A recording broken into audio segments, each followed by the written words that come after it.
Hello, everybody. Welcome to the Button List with Allison and Heather. We are coming at you live from Beating Dreams in Dallas, Texas, and we are working with our new format, which I'm quite liking, of weird and wacky. Hi, Kenneth. Weird and wacky gemstone tales. Hi, Lux. We are going to focus for the next episode or two or possibly three on the completely insanely crazy story of the Pearl of Lao Tzu. And everything that we are going to say tonight actually happened.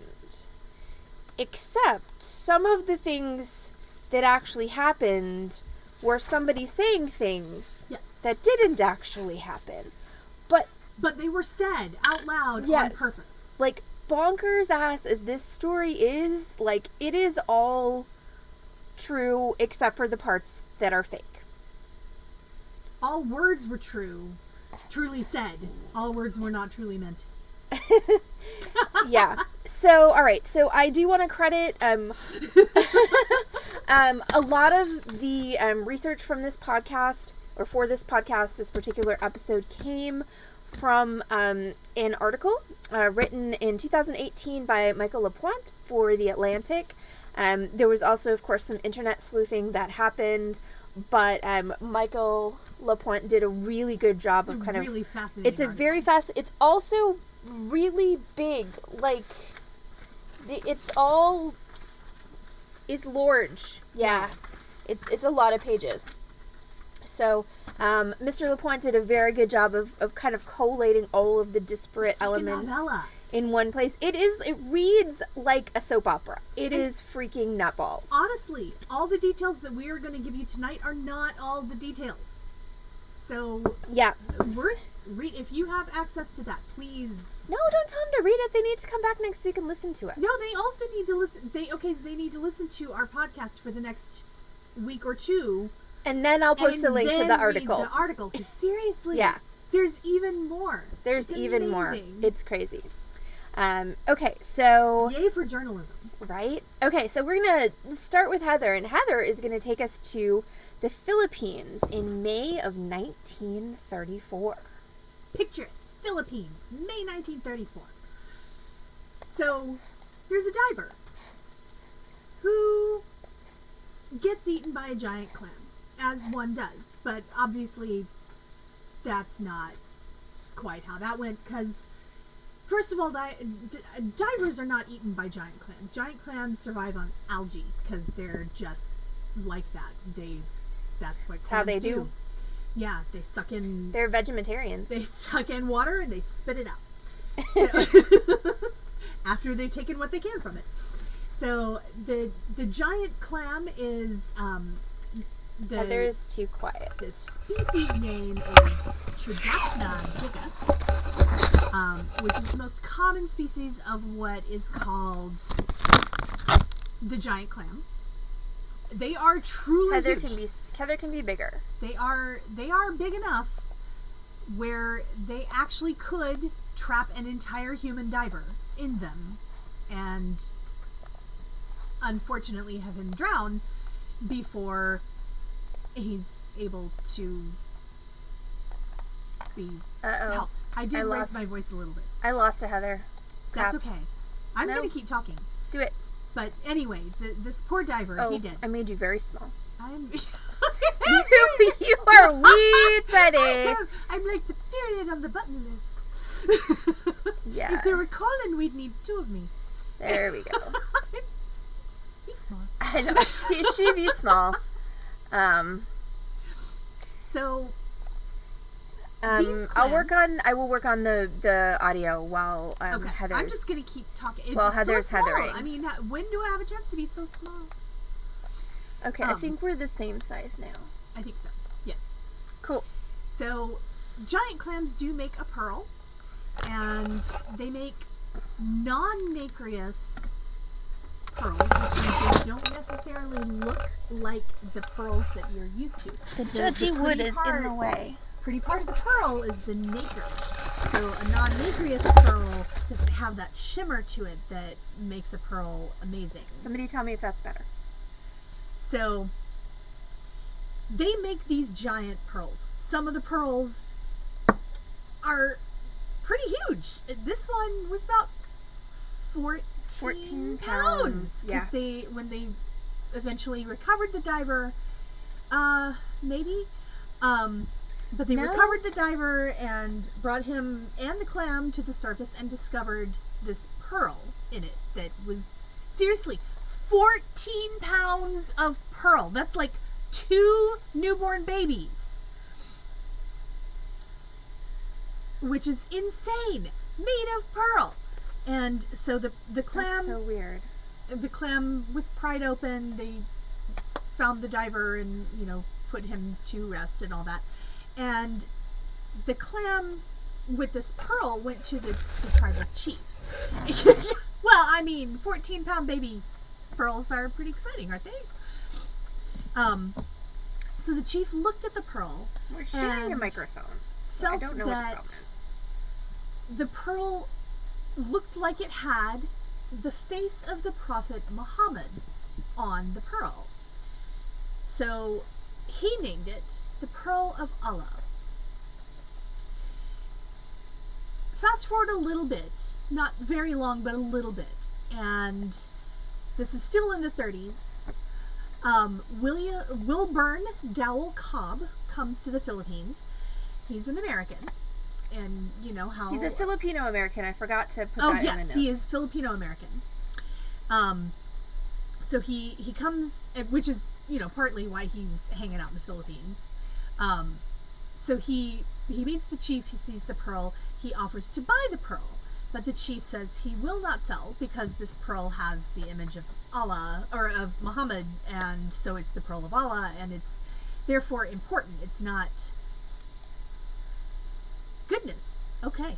Okay. So it's certainly not something he wants to sell because it is more valuable to him than money is. However, while Wilburn is there, the chief's son has malaria, and he has a modern medicine cure that he is able to share and save the life of the chief's son. So the chief gave the pearl to Cobb as a gift. Then we're going to do that. Okay. So, good now? Okay, so I'm just going to pause for a moment and we're going to see if that's any better. Yeah, I'm surprised it's not echoing, but if it is not echoing, then that's great. No? No words? None words? Well, that's still not ideal, since this is meant to be audio.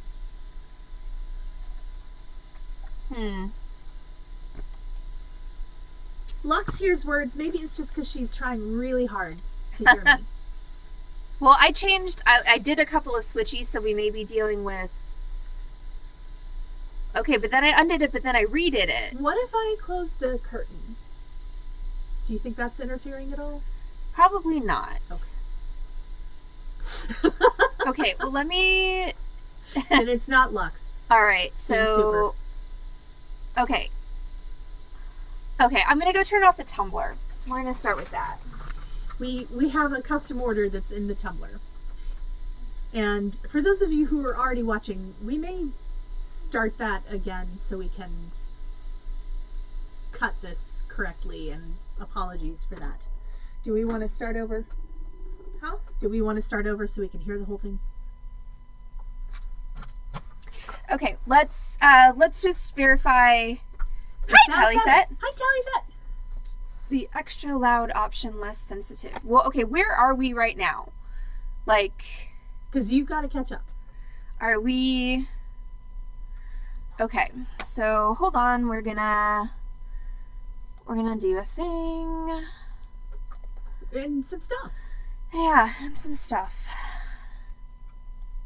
Sorry, this is a story we're very excited to tell you all. So, bear with. Yeah.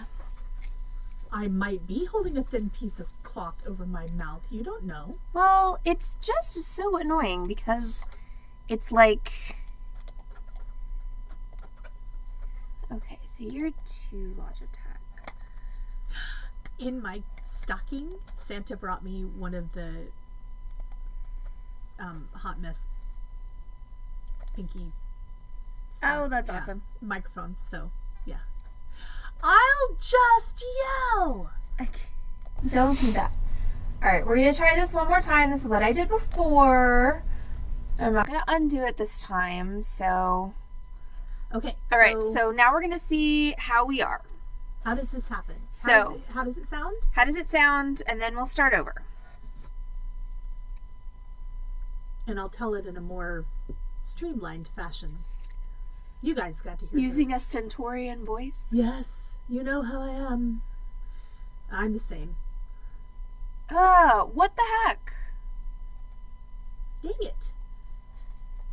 Do I need to just hold my tiny microphone just for... I mean, seriously. I think you might. Do I need to lean forward? Does that help? Alright, so... What flavor is your camera? Are you a Logitech or are you another camera? Logitech. That might also be the problem. Is that all of my cameras are Logitech? Which makes it hard. Yes.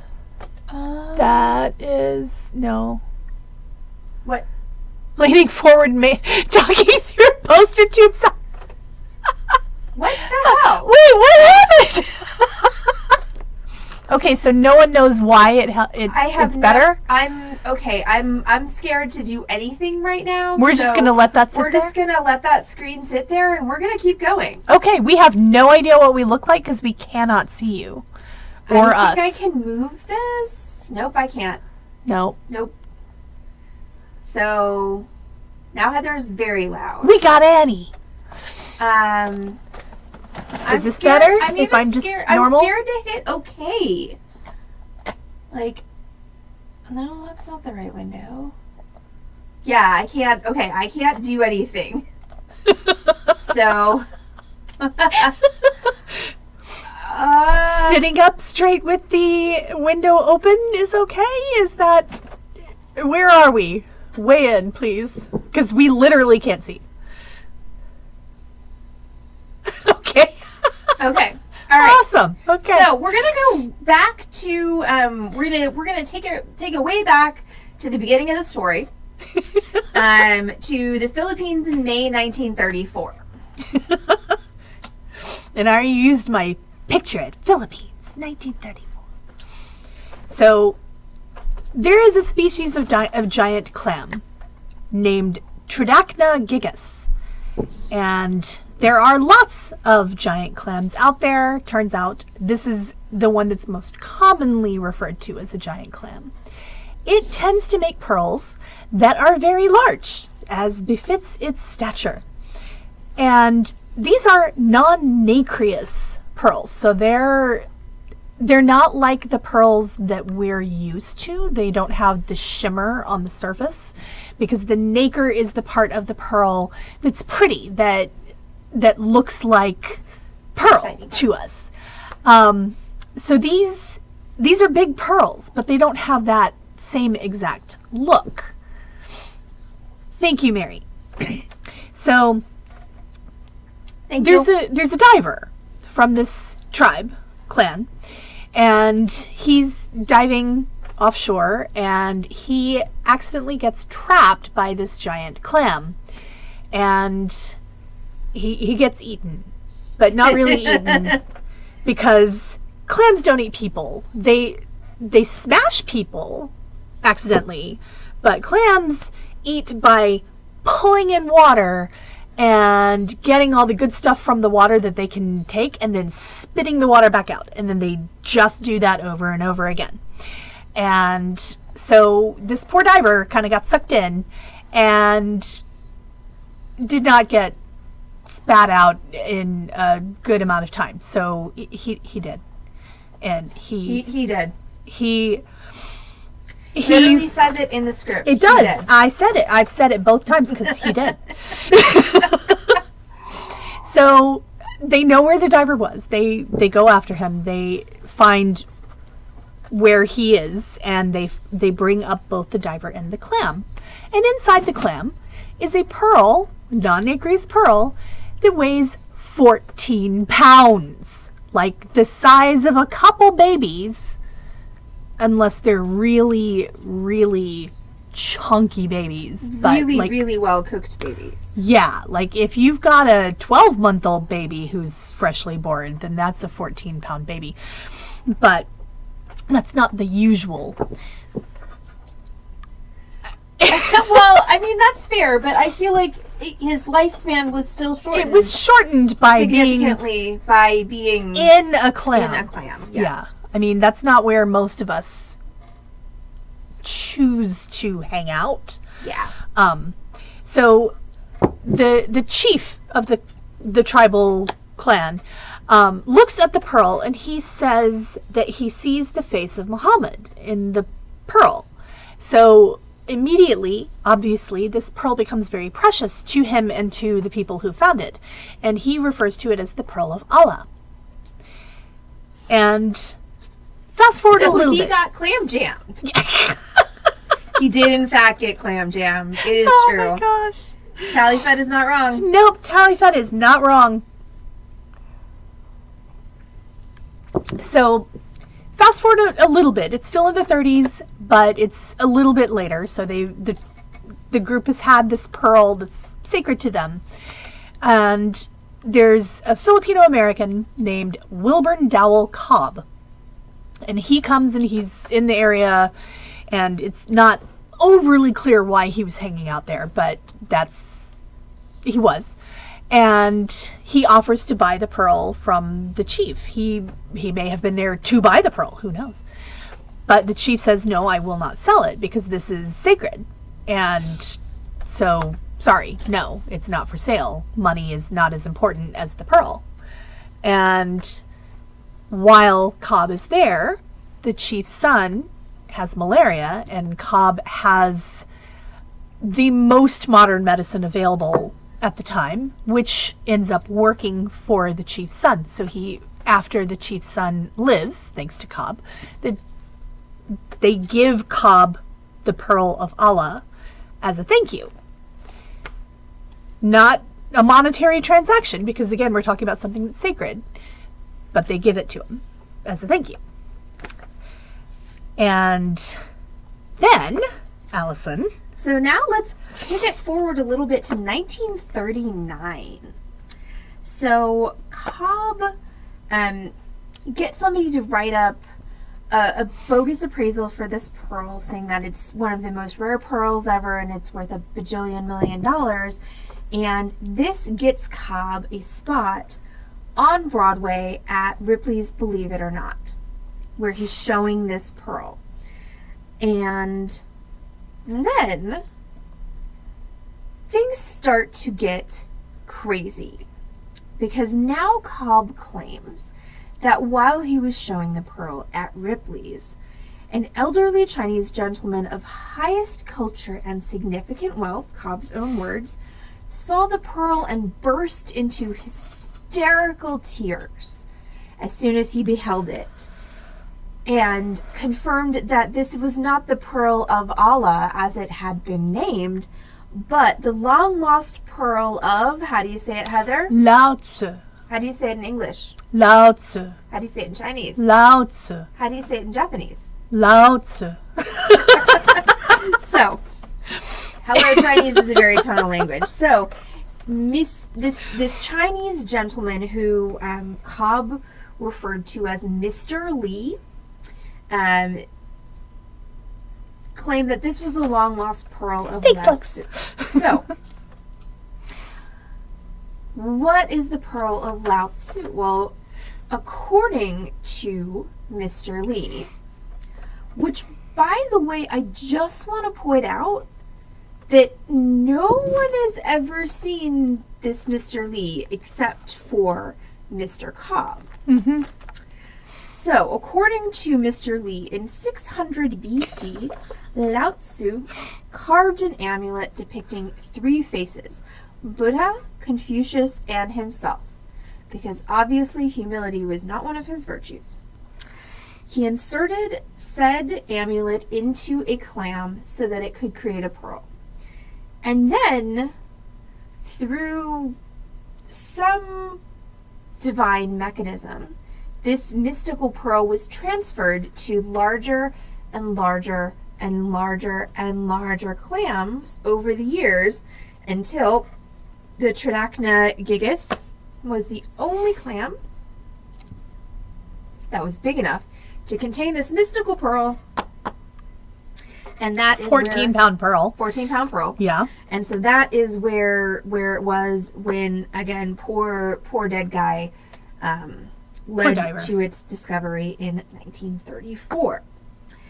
Cobb claimed that Lee offered him $3.5 million for the pearl. In 1934. Yeah.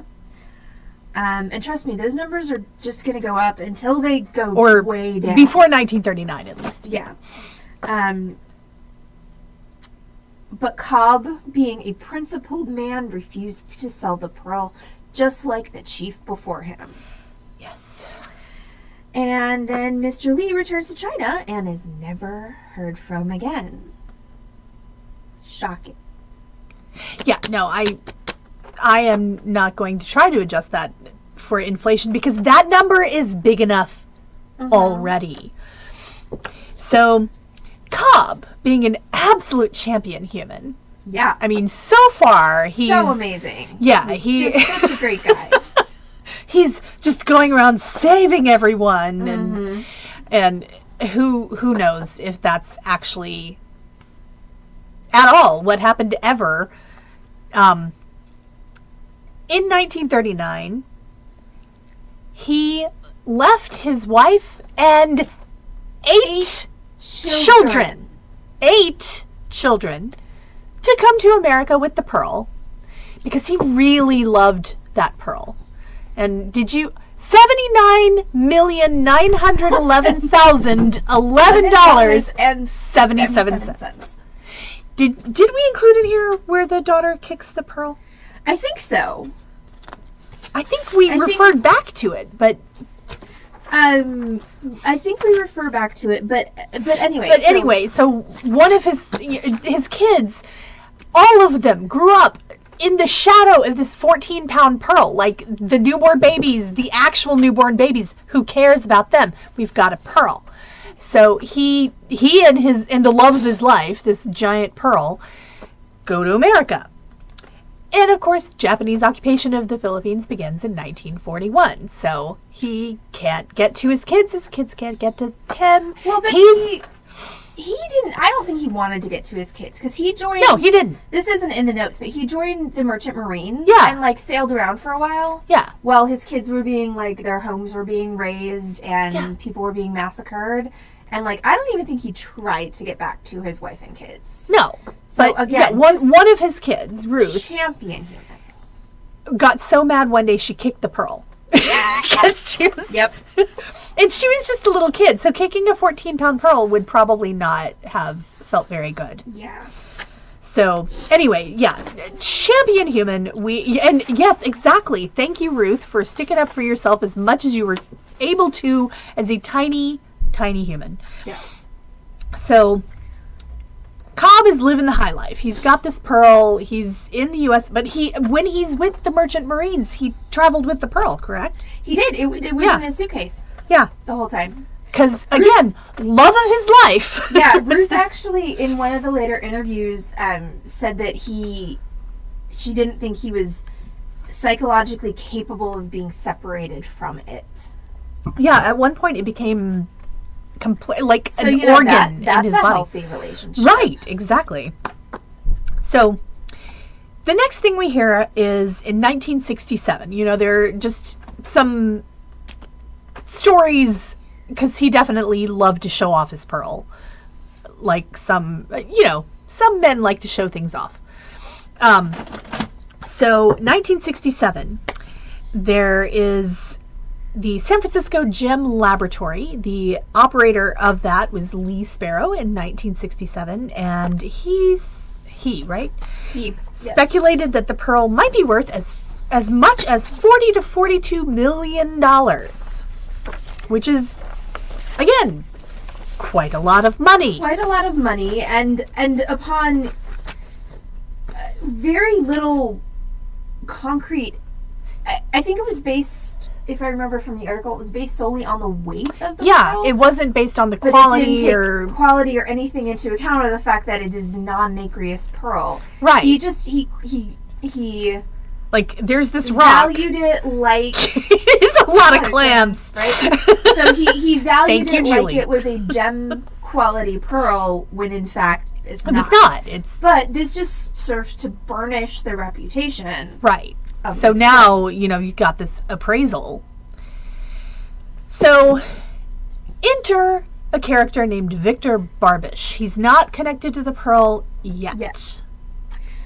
But Victor, wait, I was supposed to... What? No. No? Okay, go ahead. I thought I was Victor Barbishing. Well, because you were doing the... Go ahead. Because all I had there was... Never mind, go ahead. Okay. So, Victor Barbish. That's right, you were barbishing. I know, you suggested I should barbish. I know. My line was in the wrong place. Also, I feel like we've made barbish a verb. And Okay, once you hear more about Victor Barbish, you will agree that it is a verb. No, I think actually barbishing needs to be a new button list. Yes, I think so. Okay, so Victor Barbish claimed in his adult life that he was a monk, a prize fighter, CIA agent, an opera singer, business partner of Sammy Davis Jr., and lover of Sophia Loren. That would be lover in the biblical sense, not just he admired her. I admire her. He also claimed to, in his adult life, have been poisoned, shot, imprisoned in war, and, wait for it, possessed by demons. Also, he claimed that he was the son of Al Capone. Which explains all the rest, right? Right, because demons. So, Barbish ran underground gambling operations in several cities in California, one of which was under the name of the church he founded, the Church of All Faiths. And he used the religious exemption for churches to run an illegal bingo gambling game. All faiths, including gambling. Yes. So at this point now, he was the Reverend Victor Barbish, having received his ordination by the Universal Life Church. And nothing against the Universal Life Church, because I know several people who have their ordinations from there, but shady AF. That's awesome, Julie. Yeah, I mean, okay, so the Universal Life Church has been around forever, and there's, as far as I know, there isn't anything but ordination happening there. Correct me if I'm wrong. I would love to have more information. I didn't do research into that, but yeah, so Victor Barbish. Barbishing, for sure. Barbishing for sure. So what happened, Heather, in 1979? So in 1979, our champion human, Cobb, dies. And is definitely... Natural causes. Yeah, natural cause. This is murder's one of gonna the deaths come in The here. murder's going to come next episode. Yeah, this is one of the few deaths in this entire story that is not weird. Like, the poor diver. So, Cobb dies. Launch. And Victor Barbish buys the Pearl of Lao Tzu. And you are correct. How much does he buy it for? Oh! $200,000. Not $40 million? Not $40 million. What? I know, not even $3.5 million. No. It's $200,000. And to incorporate it and make it more visible and fancy and barbished, he He definitely barbished the shit out of that. He did. So he formed the world's largest pearl company. So that's what it was called. The world's largest pearl company. And he continues to barbish. So he starts telling even more elaborate stories about the origin and history of the pearl. But there is a common thread that runs through all of these stories that Barbish tells. And as we have seen previously, Barbish is quite the consummate storyteller. The common thread is whoever possesses the pearl winds up rich, powerful, or both. So in 1985, we're fast forwarding a little bit. He's had time to tell some stories. Also, by the way, 1979, the year that I was born. So the world's largest pearl company was founded the year that I was born. Well, congratulations. Thanks. That's pretty exciting. I know. Yeah. So, in 1985, Barbish moves to Colorado Springs, which is a lovely place. And he... Rich, something I've forgotten. Powerful. So, yes, so far all of the owners of the pearl have wound up dead. But, I mean, at this point, it's inevitable. Slender and Dragon fits on top of my shenanigans. Ooh, that's exciting. I hope everyone can see it, because, again, we can't see anything. No, we have no idea. We have no idea. Whether something is on camera or not. I'm really scared to close this window. If we close the window, bad things happen to sound. Yeah, that the sound is going to go to shit. So. Okay, so Universal Life Church has only one belief. They believe in that which is right and in every person's right to interpret what is right. So, well, Barbish definitely exercised that right. Didn't he, though? I mean, Mm-hmm. Yeah. Cindy! Hi, Cindy! How are you? So anyway, it's 1985. Barbish has moved to Colorado Springs, and he's living a lavish lifestyle because he has the world's largest pearl company, and he has his silver tongue that he can talk anyone into. And according to everyone around him, for quite some time, he was always claiming to be in the process of a multi-million-dollar sale of the pearl, which always seemed to fall through at the last minute. One of his most crazy stories, which is saying a lot for this man, yes, is in 1999, he claimed that Osama bin Laden offered to buy the pearl for $60 million as a gift for Saddam Hussein. So, yeah. My dude who's living on stories and a corporation he founded around a pearl had some legal troubles here and there. What? So, I know it's I'm shocked. I also am shocked. This is my shocked face. I cannot see your shocked face. No, but everyone else I can. Yes. My eyes are wide and blinking. Yes, I'm that positive. Equals shock. I believe you as much as I believe Victor Barbish. Wait, are you saying that I'm barbishing now? You might be. I have no way of knowing. So yeah, he's got a lot of legal troubles. And what happened then, Allison? So, in 1990, a Colorado judge who's described in the article as being fed up with all of the legal shenanigans. Oh, but by the way, please note, this is before the 1999 story. So Barbish continues to barbish forever. Even after. So, in 1990, a Colorado judge orders the pearl to be sold at auction, is the word I'm looking for, to settle Barbish's debts. Like, he's sick of all of these stupid lawsuits coming through.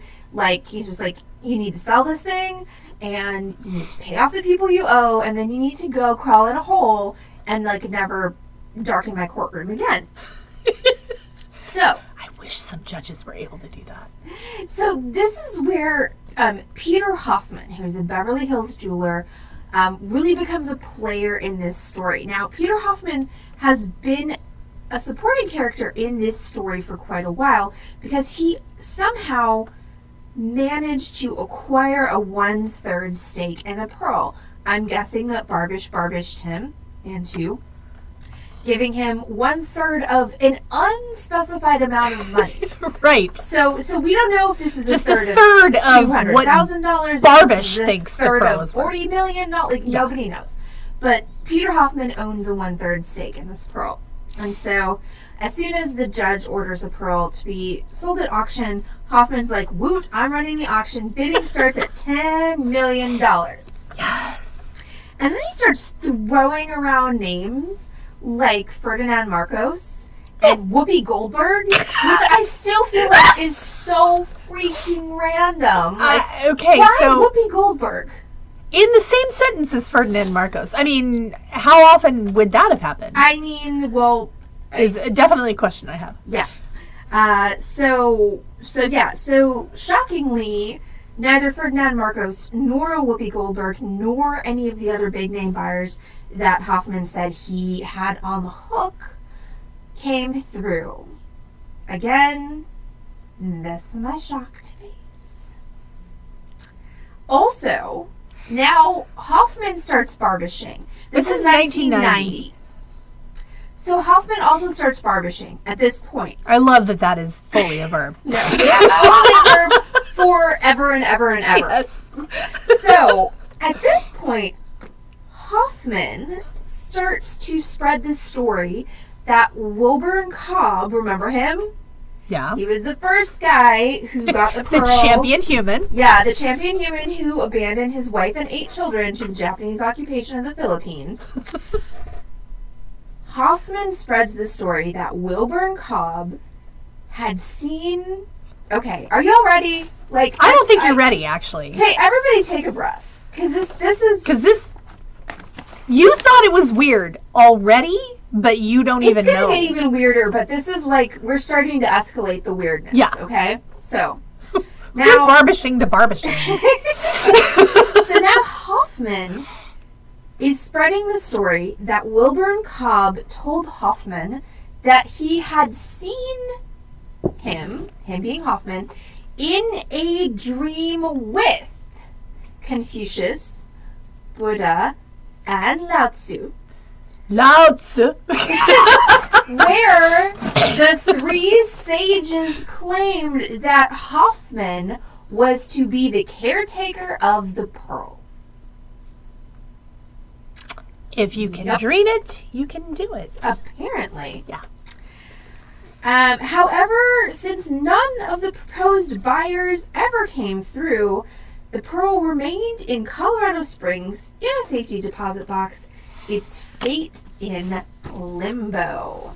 And limbo is where we're going to leave it for this evening, but definitely tune in next week, because what do we have next week on the story of the Pearl of Lao Tzu, Heather? So some of the things we have coming up next week and possibly the week after depends on how big next week I know, there's gets. a lot of stuff. There's so much. So Laura Lintner Horn, who was the ward of Victor Barbish. I mean, imagine the bedtime stories. And then she was friends with him for her whole life and his whole life. And decided at some point it was a good idea to entrust him with her money. That's... More about that later. Yeah. She was definitely Barbished from the start. Mm-hmm. We can't blame her for that. She was unfortunately... Yes. Yeah. Yeah, she was Barbished from when she was a child, which is actually child abuse and Yeah. really scary. Yeah. So anyway. Yeah. Like gaslighted, not just Barbished. Yeah. So the world's largest pearl company magically becomes the Pearl for Peace Foundation. And the script Allison has given me says, "Buckle up, bitches, it keeps getting wackier." And really that does. is correct.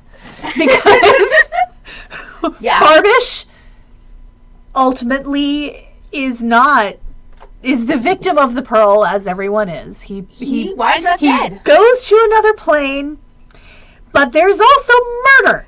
There are aliens, and who knows where the pearl is now? Well, I do. Do you? Well, yeah. Are you because- sure? Well, the article told me. The article might not know. That was in 2018. I mean, Fair. this pearl could have gone anywhere. Fair. So So there's but a we lot. can tell you where the Pearl was in 2018. There's but- a lot left to go. But only if you tune in next week to the Button List with Allison and Heather. Bigfoot has it. For part 2 of the Pearl of Lao Tzu, and like I said, or like Heather said, like we both said, there might be a part 3 because this story is wow. The more we outline it, the more we're like, okay, we can't do all of this. Yeah, no, I was typing and typing and typing, and I was like, no, this is.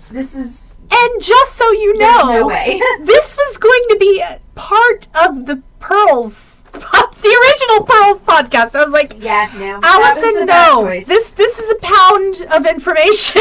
We're not doing it. Quite literally a pound of information. Yes. But so that is part 1 of the weird and wacky history of the Pearl of Lao Tzu. Starting in according to Wilbur and Cobb, starting in 600 BC, and we have taken you all the way up to 14 pounds of information. Yes. we've The taken world's largest article company. all the way up to 1990.